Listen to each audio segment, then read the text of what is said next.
조용한 외곽 마을, 깊은 골목 끝에 자리한 한 채의 낡은 집, 해가 진 지 오래지만 창문 너머로는 여전히 은은한 노란 불빛이 새어나오고 있다. 그 안에는 이른이 훌쩍 넘은 한 노인이 나무 의자에 앉아 있다. 굽은 허리, 희끗한 머리칼, 주름진 손. 그의 눈은 텔레비전을 향해 있지만 시선은 텅 비어 있다. 소리는 나지만 의미는 없다. 그 앞 탁자엔 치우지 않은 밥그릇, 식은 생선 한두 조각, 물이 반쯤 남은 컵 하나가 놓여 있다. 그는 거의 하루 종일 그 자리에 앉아 있었다. 밖으로 나가지도 않고 전화도 받지 않았다. 아무도 찾아오지 않았고 그도 아무에게도 연락하지 않았다. 그저 조용히 아무 말 없이 하루를 보낸다. 그리고 그런 하루가 이미 수십 번 지나갔다. 이것은 단지 한 사람의 이야기가 아니다. 지금 이 순간 전국 곳곳에서 수많은 노인들이 이와 똑같은 하루를 보내고 있다. 아이들은 도시로 떠났고 배우자는 이미 세상을 떠났거나 요양원에 있다. 남은 것은 고요한 집, 익숙한 가구, 그리고 반복되는 하루. 우리는 종종 이렇게 묻는다. 노인 건강의 가장 큰 위협은 무엇인가요? 많은 사람들이 당연히 질병이나 노화라고 답한다. 하지만 전문가들은 다르게 말한다. 진짜 위협은 작은 습관들이다.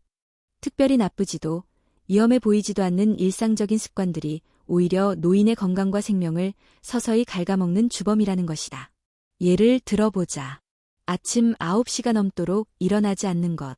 하루 종일 물을 거의 마시지 않는 것. 텔레비전 앞에 앉아 몇 시간씩 움직이지 않는 것. 식사를 간단히, 대충 해결하는 것. 하루 종일 누구와도 대화를 나누지 않는 것. 이 5가지. 너무나 흔하고 평범해 보여서 위험하다고는 생각조차 하지 않는 행동들이다. 그러나 이러한 습관들이 몇 개월, 몇 년 동안 반복되면 체력은 급격히 떨어지고 면역력은 무너지고 정신 건강마저 위협받게 된다. 실제로 국내외 여러 의학 연구는 이 5가지 생활 습관이 노인의 수명을 단축시키는데 결정적인 영향을 미친다고 밝히고 있다. 한국보건사회연구원의 자료에 따르면 70세 이상 독거노인의 43%가 하루 평균 8시간 이상 수면을 취하며 그중 절반 이상은 낮잠까지 포함하면 하루 10시간 이상 누워있는 시간이 지속된다고 한다. 또한 하루물 섭취량이 1리터 미만인 경우가 30%에 달하며 이들 중 상당수는 고혈압, 당뇨, 신장질환 등을 함께 앓고 있는 것으로 나타났다. 그렇다면 이런 습관이 형성될까? 그 이유는 간단하다. 아무도 말해주지 않기 때문이다. 가족은 멀리 있고 이웃과의 교류는 줄어들고 스스로에 대한 관심도 점점 사라진다. 결국 누구도 잘못을 지적하지 않고 자신도 그 심각성을 인지하지 못한 채 조용히 병들어간다. 우리는 여기서 질문을 던져야 한다. 이대로 괜찮은가?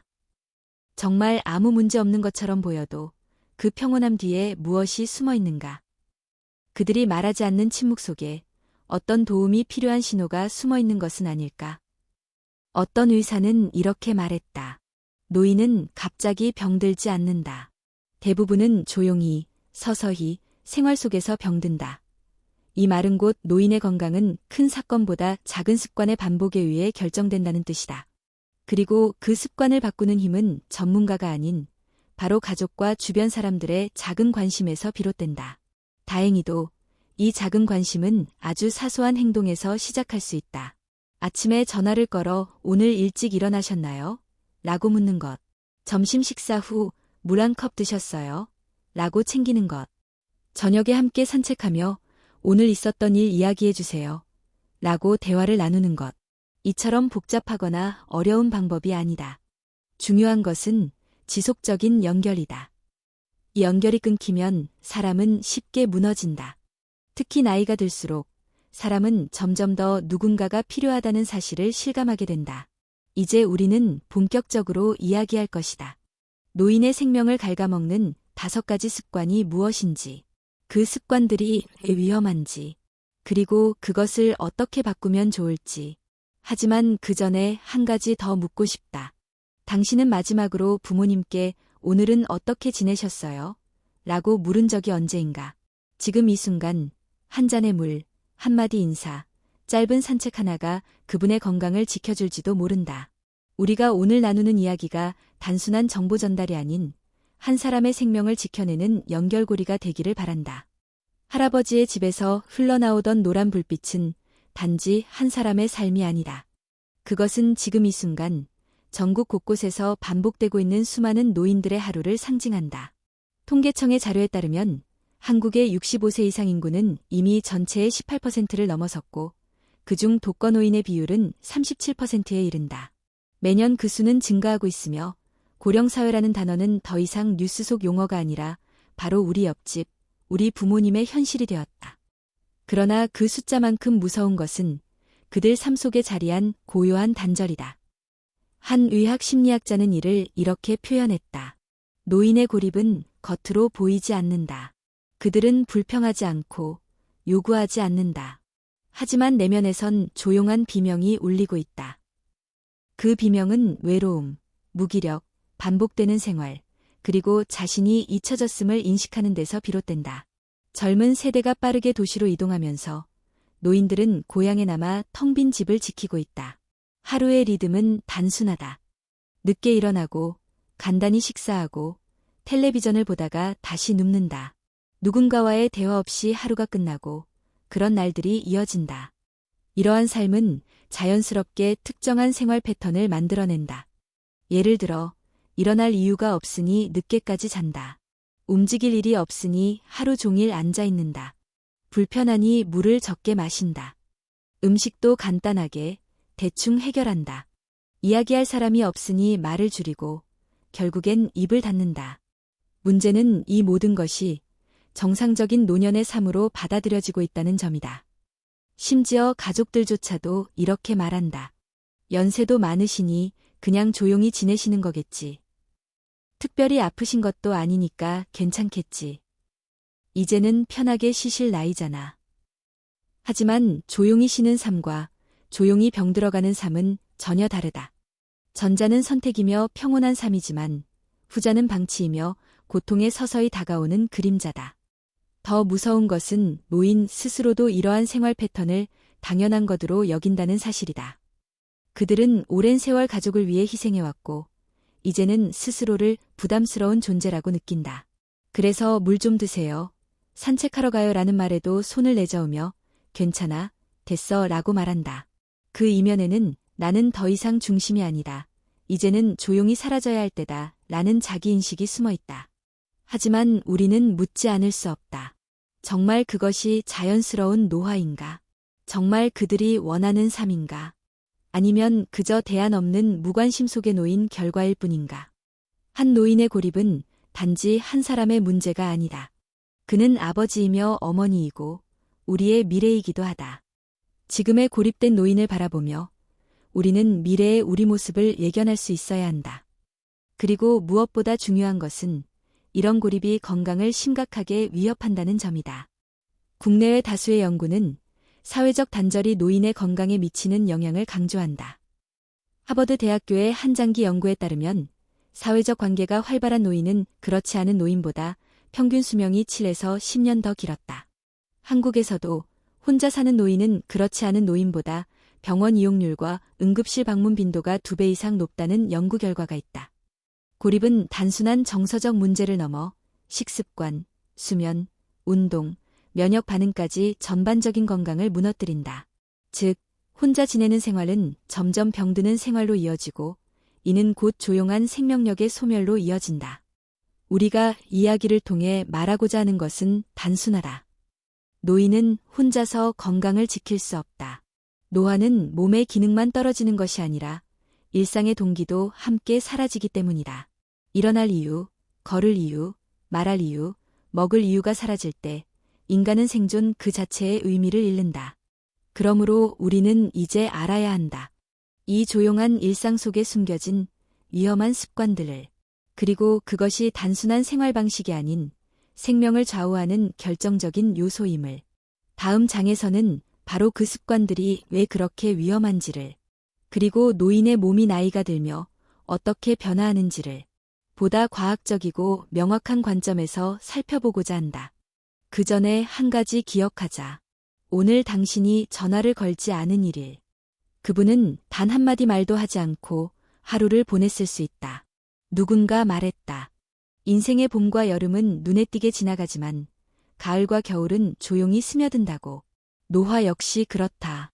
특별한 사건 없이 어느 날 거울을 보니 눈가 주름이 깊어졌고 아침에 일어날 때 무릎이 뻐근해졌고 하루에 한두 번 깜빡깜빡하는 일이 당연해졌다. 노화는 단지 외형의 변화가 아니다. 몸속 깊은 곳에서 눈에 보이지 않는 차원에서 이미 거대한 변화가 시작되고 있다. 그리고 이 변화를 이해하지 못하면 겉으로 보기에 평범한 습관이 사실은 얼마나 위험한지를 결코 알 수 없다.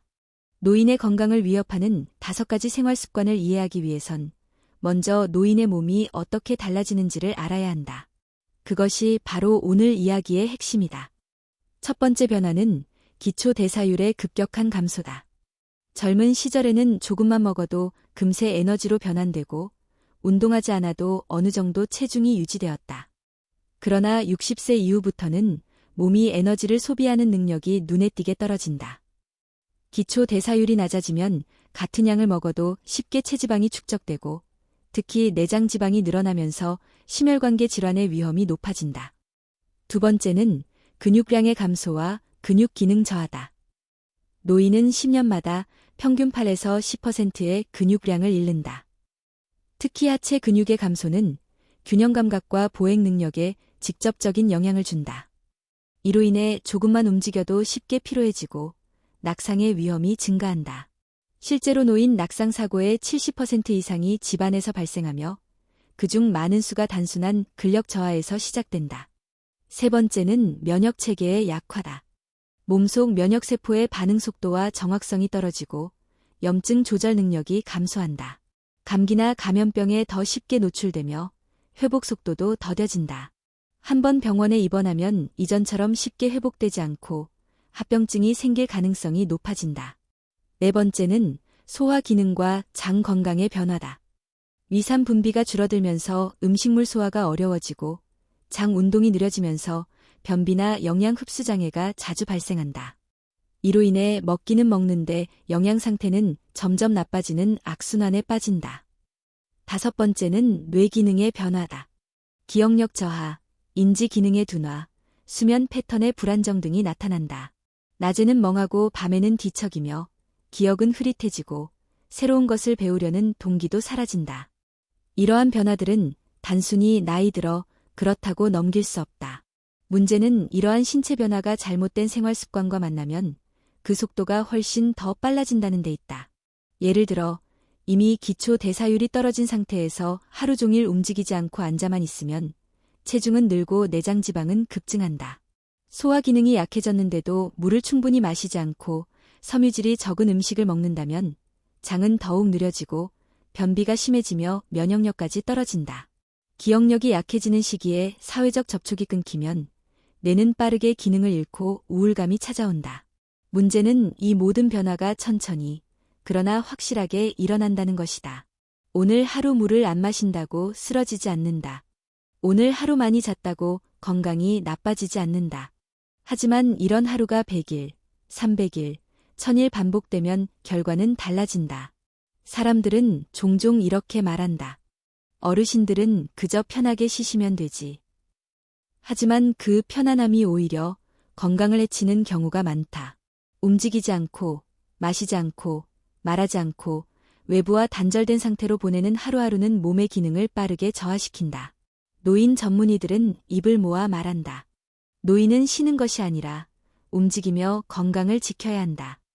진짜로 편안한 삶이란 병에 걸리지 않고 스스로 움직일 수 있으며 하루에 몇 번이라도 웃을 수 있는 삶이다.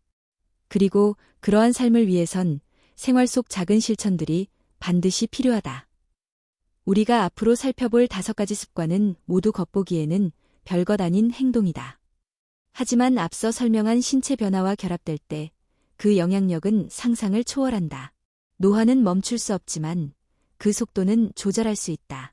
문제는 그것을 알지 못하고 방치할 때 생긴다. 지금부터 우리는 본격적으로 그 5가지 습관을 하나씩 살펴볼 것이다. 그 첫 번째는 많은 사람들이 오해하고 있는 행동. 바로 잠을 많이 자는 것이 좋다는 믿음이다. 다음 장에서는 과도한 수면이 오히려 노인의 건강을 해치는지, 그리고 그로 인해 어떤 위험이 따르는지를 구체적으로 살펴본다. 그 전에 스스로에게 질문해보자. 우리 부모님은 지금 매일 몇 시에 일어나고 계신가? 하루 몇 시간 동안 누워 계시는가? 그리고 그 잠이 정말로 휴식인지 아니면 현실 도피인지. 많은 사람들이 이렇게 말한다. 연세가 있으니 잠을 많이 자야지. 노인은 쉬는 게 보약이야. 겉보기에 타당한 말이다. 나이가 들수록 피로가 쉽게 누적되고 활동량이 줄어들기에 충분한 휴식이 필요하다는 점은 분명하다. 그러나 문제는 그 휴식의 정의가 흐려졌다는 데 있다. 실제로 대부분의 노인들이 쉬는 삶을 움직이지 않는 삶으로 받아들이고 있다. 그 결과 수면 시간은 점점 길어지고 아침 기상 시간은 점점 늦어지며 낮잠 시간까지 더해지면서 하루 중 대부분을 침대나 소파 위에서 보내게 된다. 그렇다면 과연 이처럼 오랜 시간 자는 것이 노인의 건강에 도움이 되는가? 답은 아니다이다. 오히려 과도한 수면은 여러 가지 건강 문제를 유발하며 특히 심혈관계 질환, 뇌졸중, 우울증, 인지 기능 저하와 밀접한 관련이 있다. 먼저 수면 시간이 지나치게 길어지면 생체 리듬이 무너진다. 인간의 몸은 햇빛, 식사 시간, 활동 시간 등 여러 외부 자극에 따라 리듬을 유지한다. 이를 서카디안 리듬, 서케디언 리덤이라고 한다. 이 리듬이 무너지면 아침에 일어나도 개운하지 않고 밤에도 쉽게 잠들지 못하게 된다. 결국 밤낮이 뒤바뀌고 낮에 무기력한 상태가 계속되며 우울감과 혼란을 동반하게 된다. 또한 과도한 수면은 심혈관 건강에 부정적인 영향을 미친다. 특히 아침 늦게 일어나는 습관은 혈압 조절을 어렵게 하며 심장 박동의 리듬을 불안정하게 만든다. 여러 연구에 따르면 하루 9시간 이상 자는 노인은 67시간 자는 노인보다 뇌졸중 발생률이 최대 30% 이상 높다고 한다. 무엇보다도 문제는 수면이 피로 해소가 아닌 현실 회피의 도구가 되는 경우다. 대화할 사람도 없고 나갈 곳도 없고 누군가 기다리는 이도 없다면 잠이 가장 쉬운 피난처가 된다. 이러한 심리적 피로와 정서적 고립이 결합되면 잠은 건강 회복의 시간이 아니라 현실로부터 숨는 시간이 되어버린다. 한 예로 서울의 한 요양보호사는 이렇게 말했다. 어르신들 중 많은 분들이 스스로 잠을 늘리세요. 깨어있으면 심심하고 외롭다고 하시거든요. 그래서 일부러 더 많이 주무시는 거예요. 이처럼 수면이 정서적 공허함을 메우기 위한 수단이 될 경우 이는 치명적인 악순환의 시작이다. 수면의 질 역시 문제다. 오랜 시간 누워있더라도 깊은 잠을 자지 못하고 자주 깨거나 악몽을 꾸는 경우가 많다. 이는 낮 동안의 활동 부족, 햇빛 노출 부족, 운동 부족 등과 연결되어 있으며 실제로 수면 무호흡증이나 하지불안 증후군 같은 질환과도 연관성이 있다. 과도한 수면은 또 다른 위험을 초래한다. 하루 대부분을 누워 지내면 근육이 빠르게 약해지고 특히 하체 근력 저하로 인해 낙상 사고의 위험이 증가한다. 하체 근육은 노인 건강의 핵심이며 걸을 수 있는 능력이 곧 독립성과 직결된다. 한 번 낙상하면 회복에 몇 달이 걸리며 이로 인해 다시 움직임이 줄고 다시 체력이 저하되는 악순환이 이어진다. 그렇다면 노인에게 적절한 수면 시간은 얼마일까? 전문가들은 하루 6시간에서 7시간 사이의 수면이 가장 적절하다고 말한다. 물론 개인차는 존재하지만 일반적으로 9시간 이상 자는 것은 건강에 도움이 되지 않는 것으로 보고된다. 또한 기상시간은 오전 6시 30분 이전이 이상적이다. 햇빛이 가장 부드럽고 공기가 맑은 이 시간대에 일어나 가볍게 산책하거나 스트레칭을 하면 생체 리듬이 안정되고 하루 전체의 활력이 높아진다. 이를 위해 가족이 할 수 있는 역할이 중요하다. 노인 스스로 기상시간을 조정하기는 어렵기 때문에 자녀나 보호자가 매일 아침 같은 시간에 전화를 걸어 인사를 나누는 것만으로도 큰 도움이 된다. 또한 아침 식사 전 간단한 스트레칭이나 산책을 권장하고 정해진 시간에 식사하고 활동하는 습관을 들이면 수면의 질이 자연스럽게 개선된다. 한편 낮잠에 대한 오해도 정리할 필요가 있다. 노인에게 낮잠은 도움이 될 수 있지만 30분을 넘기지 않는 것이 좋다. 그 이상 자면 오히려 밤잠을 방해하고 또다시 생체 리듬을 무너뜨릴 수 있다. 수면은 건강의 기초다. 그러나 많이 자는 것이 항상 좋은 것은 아니다. 진정한 휴식은 깊고 규칙적인 수면에서 비롯되며 이는 결국 낮 동안의 활동과 정서적 안정을 통해 결정된다. 지금 부모님은 몇 시에 주무시고 몇 시에 일어나시는가? 밤마다 쉽게 잠에 드시는가? 아니면 뒤척이시는가? 낮에는 얼마나 활동하시는가? 이 모든 질문이 건강의 방향을 결정짓는 중요한 열쇠가 된다. 다음 장에서는 노인의 건강을 위협하는 두 번째 습관에 대해 이야기해보자.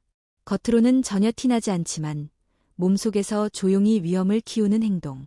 바로 물을 충분히 마시지 않는 것이다. 우리는 갈증을 느낄 때 물을 마신다. 하지만 나이가 들면 이 단순한 생체 신호조차 흐려진다. 노인은 스스로 갈증을 잘 느끼지 못하고 심지어 목이 마르지 않아도 몸은 이미 탈수 상태일 수 있다. 이것이 바로 무음 탈수다. 소리 없이 진행되는 그러나 결코 가볍지 않은 위험이다. 많은 노인들이 물을 잘 마시지 않는 이유는 단순하다. 갈증이 없기 때문이고 화장실을 자주 가는 것이 번거롭기 때문이다. 어떤 어르신은 이렇게 말한다. 물을 많이 마시면 화장실 가는 횟수가 늘어나고 그게 불편해서 그냥 안 마셔요. 혹은 약 먹을 때만 물 마셔도 충분한 것 아니에요? 라고 되묻기도 한다. 하지만 이러한 습관은 매우 위험하다. 몸이 필요로 하는 수분을 제때 보충하지 않으면 다양한 신체 기능이 무너지기 시작한다. 특히 노인의 몸은 젊은 사람보다 수분 보유 능력이 떨어지고 소변을 통한 수분 배출은 빠르기 때문에 수분 부족에 더욱 취약하다. 먼저 탈수는 혈액순환에 직접적인 영향을 미친다. 혈액이 끈적해지고 흐름이 느려지면 심장은 더 많은 힘을 들여 펌프질을 해야 하며 이는 곧 심장 부담으로 이어진다. 실제로 물을 거의 마시지 않는 노인은 고혈압, 심방세동, 뇌졸중 등의 위험이 크게 높아진다. 또한 탈수는 소화 기능을 저하시킨다. 물이 부족하면 치매 분비가 줄어들고 음식물이 제대로 분해되지 않으며 이장 운동도 둔화된다. 이로 인해 변비가 자주 생기고 식욕이 떨어지며 장내 유익균의 활동도 줄어들게 된다. 가장 무서운 것은 탈수가 인지 기능과 정신 건강에 영향을 미친다는 점이다. 몸속 수분이 부족하면 뇌세포의 대사가 느려지고 혼란, 어지러움, 집중력 저하, 심한 경우 착란 증상이 나타날 수 있다. 특히 고령자에게는 탈수가 우울증이나 불안장애를 유발하는 원인 중 하나로 작용하기도 한다. 한 사례를 보자. 서울의 한 병원에서는 75세의 여성 노인이 혼수 상태로 응급실에 실려온 일이 있었다. 고혈압, 심장질환이 있는 분이었지만 상태가 갑자기 급격히 악화된 원인을 찾지 못했다. 그런데 검사 결과 혈액 내 나트륨 농도가 매우 높았고 이는 장기적인 탈수로 인한 고삼투성 상태였다는 것이 밝혀졌다. 문제는 이 노인이 하루에 물을 500ml도 마시지 않았다는 점이었다. 이유는 간단했다. 물을 마시면 소변을 자주 봐야 해서 귀찮았다는 것이다. 이러한 상황은 결코 드문 일이 아니다. 실제로 보건복지부의 조사에 따르면 70세 이상 노인의 약 40%가 하루물 섭취량이 1리터 이하이며 특히 혼자 사는 노인의 경우 그 비율은 50%를 넘는다. 그렇다면 노인은 하루에 어느 정도의 수분을 섭취해야 할까? 전문가들은 일반적으로 1.2리터에서 1.5리터의 수분 섭취가 필요하다고 본다. 물론 이는 음식물 속 수분을 포함한 양이지만 기본적으로 순수한 물 형태로 최소 800ml 이상은 마셔야 한다는 것이 전문가들의 공통된 견해다. 중요한 것은 이 수분을 한 번에 많이 마시는 것이 아니라 자주 나누어 마시는 것이다. 아침에 일어난 직후 미지근한 물 한 컵, 식사 전후 각각 반 컵, 오후 활동 중간에 한두 번, 저녁 시간 전후로 조금씩 마시는 방식이 가장 이상적이다. 또한 수분 섭취는 단순히 물만으로 이루어지지 않는다. 수분이 풍부한 과일, 수박, 배, 채소, 오이, 토마토, 국물류, 미역국, 된장국 등을 식단에 적극적으로 포함시키는 것이 좋다. 단, 주의할 점은 카페인이 포함된 음료, 커피, 진한 차는 이뇨작용을 유발하므로 물 대용으로 적절하지 않다는 점이다. 그렇다면 가족은 어떻게 도와줄 수 있을까? 우선 노인이 하루 중 언제 물을 마시는지 체크하는 습관을 만드는 것이 중요하다. 직접 함께 살지 않더라도 전화로 지금 물 한 잔 드셨나요? 라고 물어보는 것만으로도 자연스럽게 수분 섭취를 유도할 수 있다. 물병을 눈에 잘 띄는 곳에 두고 마신 횟수를 표시할 수 있는 메모지를 활용하는 것도 좋은 방법이다. 가장 효과적인 방법은 일상의 루틴 안에 물 마시는 습관을 연결시키는 것이다. 예를 들어 TV 리모컨 옆에 물컵을 두기, 식사 후 약 드시기 전에 물 먼저 마시기, 산책 다녀온 후 자동으로 물 한 잔 마시기 같은 방식이다. 이처럼 행동과 행동 사이에 자연스럽게 물 마시는 습관이 자리 잡으면 노인은 의식하지 않고도 충분한 수분을 섭취할 수 있게 된다. 탈수는 소리 없이 진행되며 눈에 띄는 증상이 없기 때문에 더 위험하다. 하지만 우리가 조금만 관심을 기울이면 충분히 예방할 수 있는 문제이기도 하다. 오늘 부모님의 식탁 위에 물잔은 비어있지 않은가? 아침에 일어나서 첫 번째로 손이 닿는 것이 물인지, 약인지, 리모컨인지, 그 작은 차이가 오늘 하루의 건강을 결정한다. 다음 장에서는 노인의 건강을 무너뜨리는 세 번째 습관을 이야기한다. 가장 흔하고 가장 조용하며 그러나 가장 치명적인 행동. 하루 종일 앉아만 있는 것에 대해 살펴보자. 서울 외곽의 한 단독주택. 올해 74세인 김춘식 어르신은 매일 아침 8시에 일어나 밥을 먹고 바로 소파에 앉아 TV를 켠다. 9시부터는 시사 프로그램, 10시부터는 드라마 재방송, 점심 후엔 뉴스를 보고 오후엔 고전 영화나 다큐멘터리를 본다. 하루에 최소 6시간에서 8시간, 그는 거의 같은 자세로 앉아 있다. 처음에는 아무렇지도 않았다. 오히려 움직이지 않고 편하니까 좋다고 말하기도 했다. 하지만 반년쯤 지나자 이상한 증상이 나타나기 시작했다. 허리가 아프고 다리가 저리며 밤에 잘 때 종아리가 쥐나는 일이 잦아졌다. 병원에 갔더니 의사는 이렇게 말했다. 앉아있는 시간이 너무 깁니다. 피가 잘 안 돌아요. 이대로 두면 작은 혈전이 생겨서 뇌로 가거나 폐로 갈 수 있습니다. 실제로 많은 노인들이 장시간 앉아있음의 위험성을 모르고 살아간다. TV 시청, 독서, 식사, 전화통화까지 대부분의 시간을 앉아서 해결하고 외출은 거의 하지 않으며 심지어 화장실 가는 것 외엔 하루 종일 자리를 벗어나지 않는 경우도 흔하다. 하지만 의학적으로 보면 앉아있는 시간이 길어질수록 노인의 건강은 가속도로 악화된다. 첫 번째 위험은 혈액순환의 저하다. 오랜 시간 앉아있으면 하체 정맥의 혈류가 정체되기 시작하고 이는 별표 심부정맥 혈전증, DVT, 별표로 이어질 수 있다. 이 혈전이 폐로 이동하면 폐색전증, 뇌로 이동하면 뇌졸중으로 발전할 가능성도 있다. 무엇보다 노인은 혈관 탄력이 떨어져 있기 때문에 젊은 사람보다 훨씬 빠르게 혈전이 생길 수 있다. 두 번째는 근육량 감소다. 특히 하체 근육은 움직이지 않으면 빠르게 위축된다. 한 달만 제대로 걷지 않아도 근력은 눈에 띄게 줄어들며 이는 곧 낙상의 위험 증가, 보행장애, 회복력 저하로 이어진다.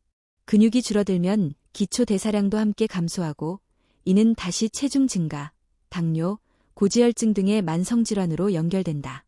세 번째는 인지 기능 저하다. 앉아만 있는 생활은 외부 자극을 줄이고 뇌의 활동성을 떨어뜨린다.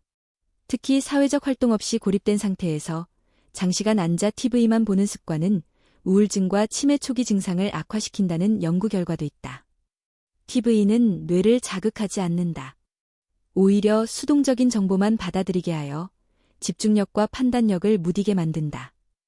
네 번째는 자세 문제와 골격계 질환이다. 오랜 시간 같은 자세로 앉아있으면 척추와 관절에 부담이 간다. 특히 등받이가 없는 의자나 낮은 소파에 앉는 경우 척추 후만증, 목 디스크, 요추 압박골절의 위험이 커진다. 이 모든 문제들은 무언가 거창한 일이 아니어도 생긴다. 단지 움직이지 않았을 뿐인데 몸은 조용히 무너지고 있었던 것이다.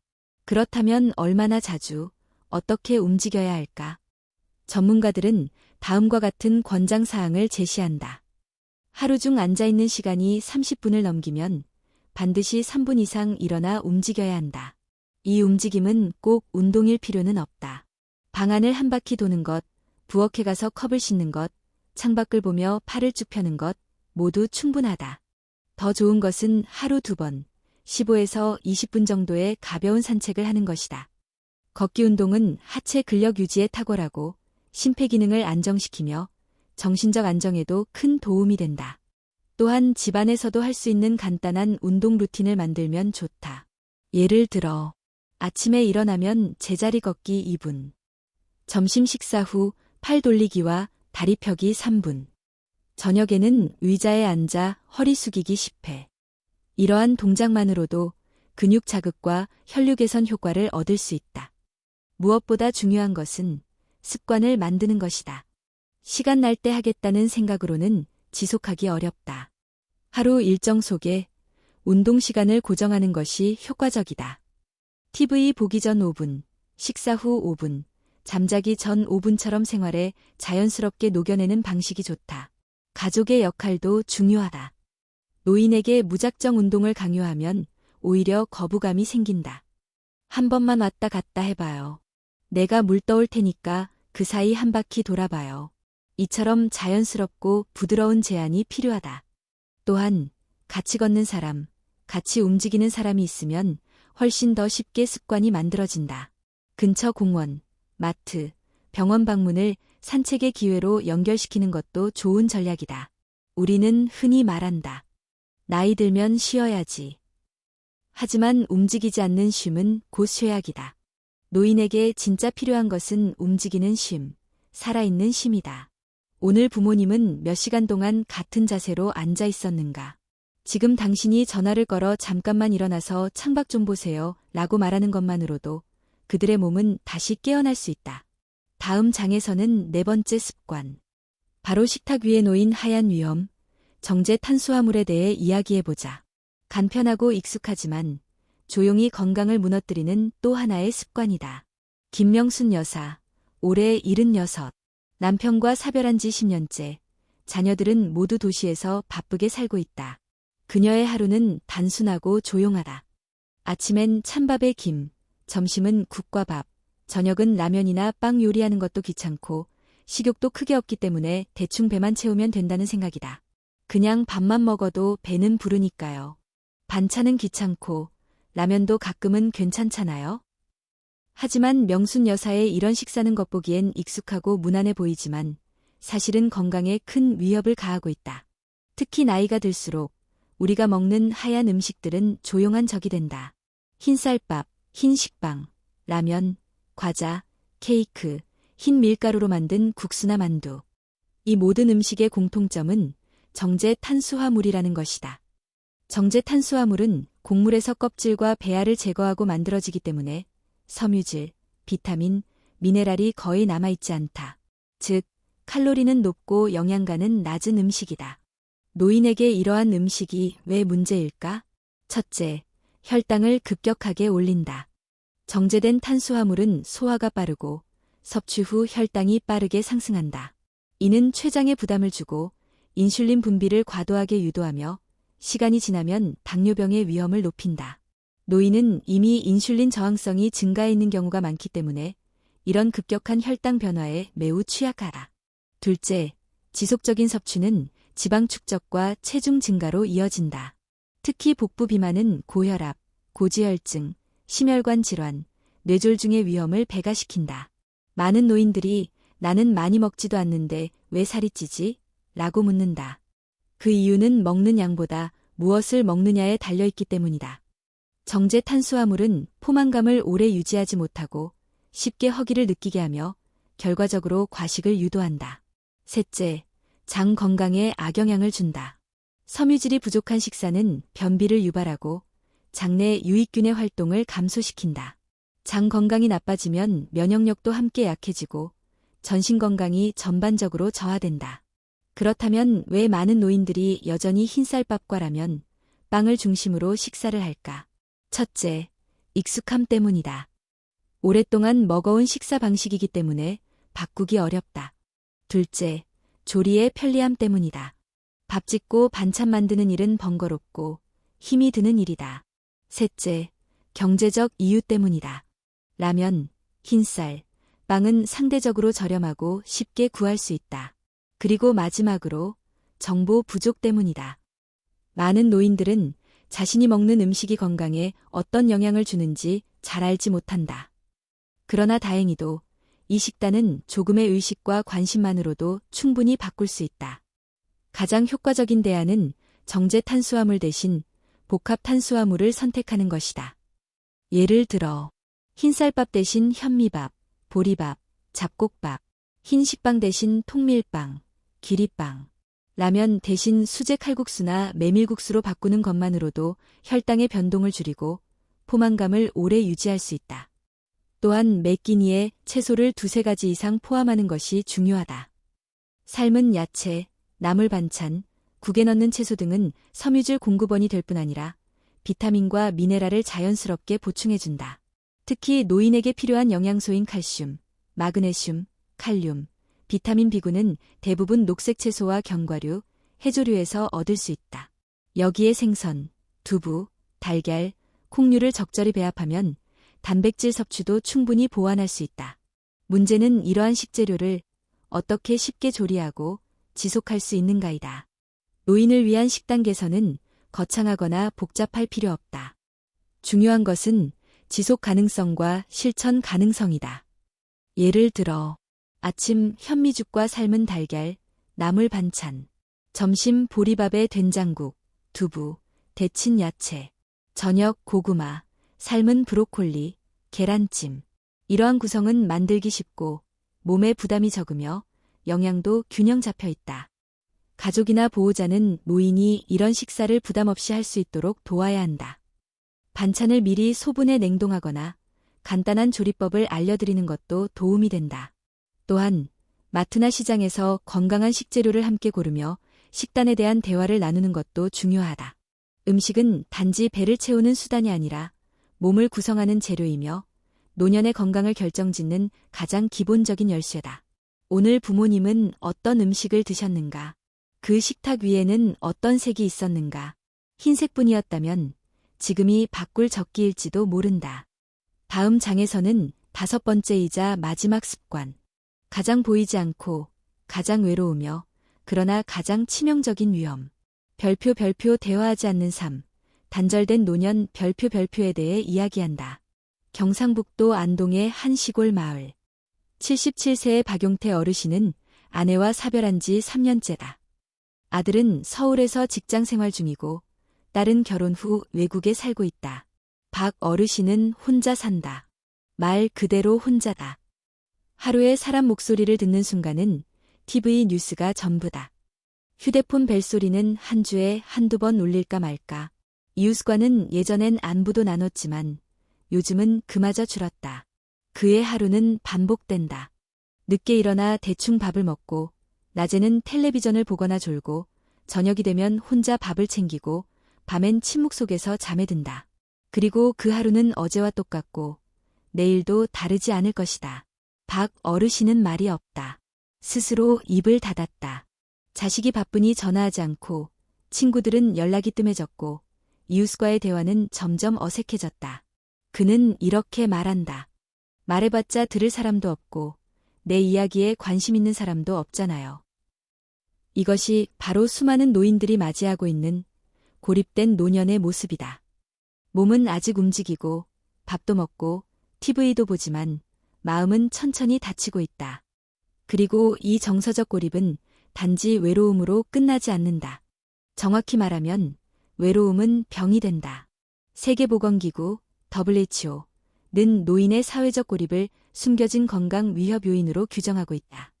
실제로 미국의 한 대규모 연구에서는 사회적 고립 상태에 있는 노인의 사망률이 그렇지 않은 노인에 비해 26% 더 높다는 결과가 나왔다. 또한 고립된 노인은 치매 발병 위험이 2배 이상 높으며 우울증, 불면증, 고혈압, 심혈관 질환의 발생률도 현저히 높다. 왜 그럴까? 그 이유는 인간이라는 존재의 본질 때문이다. 인간은 사회적 존재이며 말하고, 듣고, 교류하며 자아를 유지한다. 대화를 통해 정서적 안정감을 얻고 누군가와 연결되어 있다는 감각은 생존 본능과도 같다.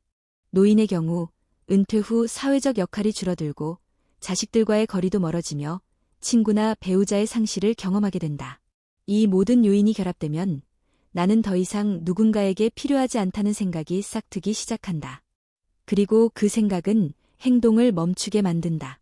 전화를 걸지 않고 외출을 줄이고 대화하지 않으며 감정을 억누른다. 결국에는 사람을 피하게 되고 스스로 외로움을 선택하게 된다. 그 외로움이 뇌에 영향을 미치고 면역 기능을 떨어뜨리며 노화 속도를 가속시킨다. 심리학자들은 이를 별표 사회적 단절 증후군 별표이라 부른다. 이 증후군의 핵심은 마음의 문이 닫힌다는 것이다. 그리고 닫힌 문은 스스로 열기 어렵다. 누군가가 밖에서 노크하고 기다려주고 먼저 말을 걸어야 한다. 그렇다면 어떻게 이 고립의 고리를 끊을 수 있을까? 첫째, 일상 속 대화 기회를 의도적으로 만들어야 한다. 전화 한 통, 안부 문자, 짧은 방문. 오늘은 뭐 드셨어요? 아침엔 잘 주무셨어요? 이런 간단한 질문 하나가 생각보다 큰 의미가 된다. 둘째, 지역 사회 내 연결망을 활용해야 한다. 노인복지관, 경로당, 마을회관에서 운영하는 프로그램, 자원봉사활동, 종교 모임 등은 매우 유용한 교류의 장이 된다. 처음에는 어색하고 낯설 수 있지만 반복적인 만남을 통해 관계는 서서히 회복된다. 셋째, 가족의 인식 전환이 필요하다. 부모님이 혼자 있는 걸 편해하시니까 라는 생각은 종종 착각이다. 그들은 편한 것이 아니라 익숙해진 것일 수 있다. 가족이 먼저 다가가고 대화를 시도하고 정기적인 연락을 유지해야 한다. 넷째, 디지털 도구의 활용을 도와야 한다. 영상통화, 가족 단체 채팅방, 음성 메시지 등은 정서적 거리감을 줄이는 데 큰 도움이 된다. 기술에 익숙하지 않은 노인을 위해 간단한 조작법을 알려드리고 함께 연습하는 시간이 필요하다. 다섯째, 감정을 표현하는 법을 다시 배워야 한다. 많은 노인들은 감정을 표현하지 않는 것이 미덕이라 믿고 살아왔다. 하지만 건강한 삶을 위해서는 기쁨도, 슬픔도, 외로움도 나눌 수 있어야 한다. 나는 괜찮다는 말 대신 오늘은 조금 외로웠어 라고 말할 수 있어야 한다. 고립된 노년은 우리 모두의 미래다. 지금의 부모님이 10년 후의 나일 수 있다. 그러니 지금 우리가 하는 대화 하나, 방문 하나가 단순한 위로가 아니라 삶을 이어주는 연결고리가 된다. 오늘 부모님은 몇 마디 말을 하셨는가? 그 말은 누구에게 전해졌는가? 그 목소리를 누가 들어주었는가? 다음 장에서는 두 개의 인생 이야기. 하나는 변화의 가능성을 보여주는 따뜻한 회복의 이야기. 다른 하나는 너무 늦어버린 후회의 이야기. 두 인물을 통해 우리가 정말 잊지 말아야 할 것을 이야기해보자. 이야기에는 두 명의 아버지가 등장한다. 두 명의 자식도 등장한다. 두 사람 모두 바빴고 두 사람 모두 부모를 사랑했다. 그러나 단 하나의 차이가 너무도 다른 결말을 만들었다. 첫 번째 이야기의 주인공은 이도현 씨, 38세의 건축 엔지니어다. 서울에서 일하며 매일 새벽까지 일하고 주말도 없이 현장을 오간다. 그의 아버지, 이만식 씨는 충청북도 제천에 홀로 살고 있었다.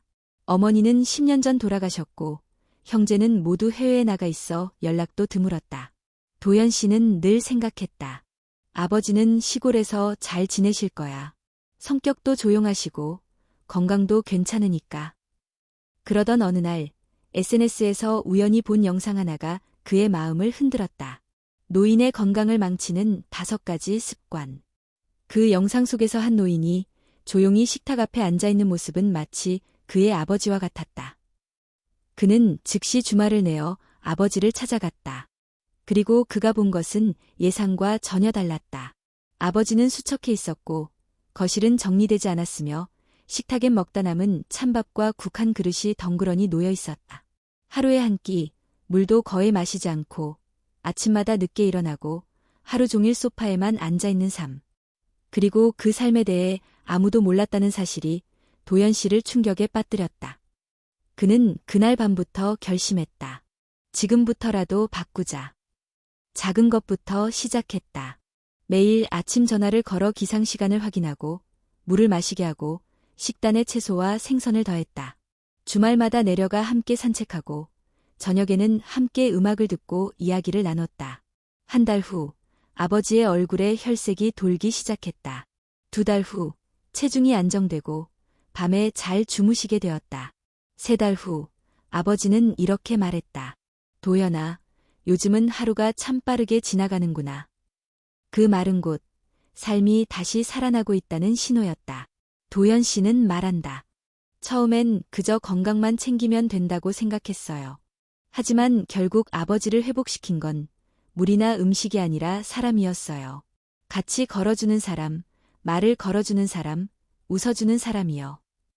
이제 다른 이야기를 들어보자. 이은지 씨, 41세의 마케팅 팀장. 그녀의 어머니, 김정희 여사는 대구에서 혼자 살았다. 은지 씨는 어머니와 가까이 살고 있었지만 바빴다. 회의, 출장, 보고서, 야근. 다음 주에 전화해야지. 이번 주말엔 꼭 들러야지. 그런 다짐은 매번 미뤄졌고 결국 몇 달이 흘렀다. 어느 날 평소처럼 퇴근 후 집에 들어온 은지 씨는 형제에게 전화를 받았다. 엄마가 전화도 안 받고 집도 안 열어. 이상해. 놀란 은지 씨는 급히 달려갔고 문을 열자 차가운 공기 속에 조용히 쓰러져 있는 어머니를 발견했다. 화장실에서 넘어졌고 의식을 잃은 채 몇 시간을 버텼다. 병원으로 옮겼지만 이미 너무 늦었다. 다행히 생명에는 지장이 없었지만 어머니는 말을 잃었고 반신불수가 되었다. 그녀는 말한다. 엄마는 늘 괜찮다고 하셨어요. 불편한 말 한 번 안 하셨고 외롭다는 말도 없으셨어요. 그래서 나는 정말 괜찮은 줄 알았어요. 그러나 그 괜찮다는 말은 진심이 아니었다. 그건 말해도 소용없다는 체념이었다. 그리고 이제 그녀는 매일 그 체념의 결과를 곁에서 지켜보고 있다. 두 사람의 차이는 단 하나였다. 누가 먼저 작은 신호를 알아챘느냐는 것. 그 신호는 매우 조용했고 티나지 않았다. 하지만 그 신호를 지나치지 않은 사람이 부모의 삶을 바꿨다. 반대로 그 신호를 놓친 사람은 가장 후회되는 시간을 맞았다. 이 두 이야기는 결국 한 가지를 말한다. 사랑은 생각이 아니라 행동이다. 나는 부모님을 사랑해 라고 말하는 것만으로는 부족하다. 그 사랑은 물 한 잔을 챙겨주는 손길, 하루를 묻는 전화 한 통, 다리 한 번 걷게 하는 동기부여로 드러나야 한다. 지금도 수많은 노인들이 조용히 병들고 있다. 움직이지 않고, 말하지 않고, 기대하지 않고, 그저 하루하루를 버티고 있다. 그리고 우리는 종종 너무 늦게서야 깨닫는다. 이제 남은 질문은 단 하나다. 우리는 어떤 이야기를 선택할 것인가? 변화의 이야기인가? 후회의 이야기인가? 다음 장에서는 이 모든 이야기를 다시 하나로 모은다. 마지막 장, 우리가 정말 기억해야 할 것. 그리고 지금 우리가 할 수 있는 것에 대해 이야기한다. 지금까지 우리는 노인의 삶 속에서 너무도 흔하지만 너무도 위험한 5가지 습관에 대해 이야기해왔다. 늦잠과 과도한 수면, 물 마시기를 잊는 습관, 하루 종일 앉아만 있는 생활, 하얀 탄수화물 위주의 식사, 그리고 말이 사라진 고립된 일상. 이 5가지는 각각의 문제로 보이지만 실제로는 서로 긴밀히 연결되어 있다.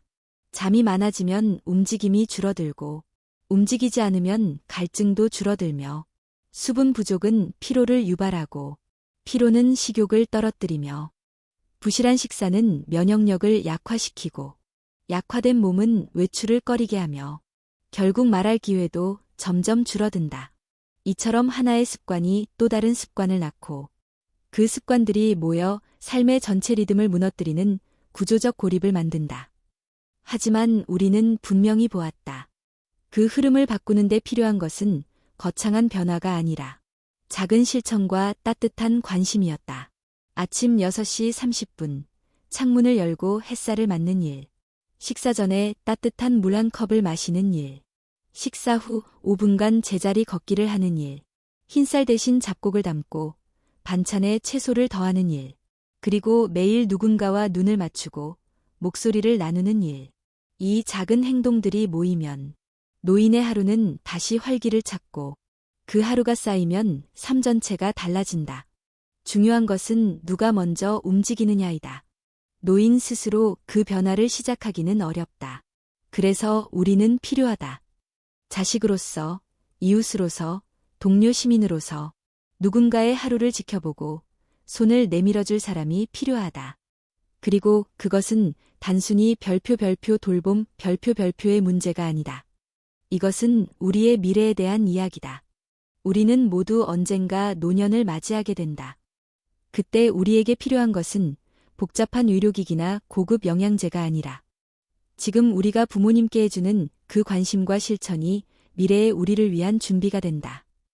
이제 우리에게는 두 가지 선택이 있다. 첫째, 오늘도 바쁘다는 이유로 전화를 미루고 집에 가는 걸 다음 주로 미루고 이야기를 듣는 대신 메시지만 남기는 것. 그 선택은 익숙하고 쉽지만 우리를 점점 부모의 삶에서 멀어지게 만든다. 둘째, 지금 바로 전화 한 통을 걸고 오늘 물은 드셨어요? 라고 묻고 산책 좀 하셨나요? 라고 권하고 저녁은 뭐 드셨어요? 라고 말을 건네는 것. 그 선택은 작지만 삶을 바꾸는 힘을 가지고 있다. 지금도 많은 부모님들은 말하지 않는다. 불편해도 괜찮다고 말하고 외로워도 괜찮다고 말한다. 하지만 그 말 속에는 진짜 괜찮음이 아니라 그렇게라도 버텨야 한다는 체념이 담겨 있다. 우리는 그 침묵을 들을 수 있어야 한다. 그 목소리 없는 신호를 읽을 수 있어야 한다. 그리고 그 순간 작지만 분명한 행동으로 반응해야 한다. 그 행동이 모이면 노인의 건강은 다시 살아나고 마음은 따뜻해지며 삶은 의미를 되찾는다. 이제 상상해보자. 내일 아침 부모님이 창문을 열고 맑은 햇빛을 받으며 오늘은 기분이 좋아 라고 말하는 모습. 식탁 위에 따뜻한 국과 신선한 채소가 놓이고 한 모금의 물로 하루를 시작하며 누군가와 짧은 산책을 나가고 저녁엔 자녀와의 통화로 웃음 짓는 그 얼굴. 그 모습이 단지 이상적인 그림이 아니라 지금 우리의 행동으로 만들어질 수 있는 현실임을 잊지 말자. 우리는 거창한 영웅이 될 필요는 없다. 단지 매일 부모님의 하루에 조금 더 가까워지는 사람이 되면 된다. 이야기를 마치며 부디 한 가지는 꼭 기억해 주길 바란다. 노인은 질병 때문에 먼저 세상을 떠나는 것이 아니라 관심이 끊어졌을 때 더 빨리 약해진다. 그리고 사랑은 마음속에 있는 것이 아니라 행동으로 보여줄 때 비로소 사랑이 된다. 지금 그 사랑을 보여주자. 지금 그 하루를 함께하자.